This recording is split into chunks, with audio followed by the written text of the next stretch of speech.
Ce féticheur du Ghana Ekatso déguisé en apôtre de Jésus-Christ est un vrai imposteur. Il demande à ses fidèles de mettre des bandeaux rouges à la tête et un petit drap rouge pour assister au rituel, qu'il appelle encore culte.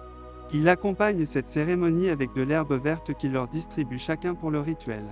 Il leur donne une poudre blanche dans le creux de la main pour qu'ils prononcent des paroles dans la main qui contient la poudre, enfin qu'ils appliquent cette poudre qui apporte la chance dans plusieurs domaines, y compris le mariage. Et pour finir, ils leur vendent une bouteille d'eau bénite pour compléter le rituel. Remarquez bien, il a un fil rouge à son poignet. Ne prenez pas cela comme un style, mais c'est lié à sa spiritualité diabolique. Le rouge, couramment porté chez les kabbalistes, permet une protection spirituelle et physique. Porté autour du poignet gauche, ce fil de laine rouge, dont la couleur signifie le danger, nous permet au même titre qu'un vaccin moderne de lutter contre l'énergie négative et dangereuse qui nous entoure.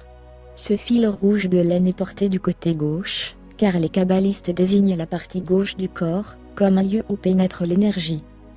Ce kabbaliste fils du diable enseigne la spiritualité ancestrale africaine, c'est le fétichisme, la pure sorcellerie. Bien-aimés, faites très attention à ces pasteurs qui enseignent la spiritualité.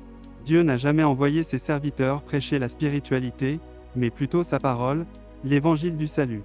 Lisez vos Bibles, Paul et tous les apôtres ont seulement prêché l'évangile. Être spirituel, c'est marcher selon l'Esprit de Dieu. Ça n'a rien à voir avec la connaissance de la spiritualité ni sa pratique. La connaissance de Jésus-Christ suffit pour faire la volonté de Dieu.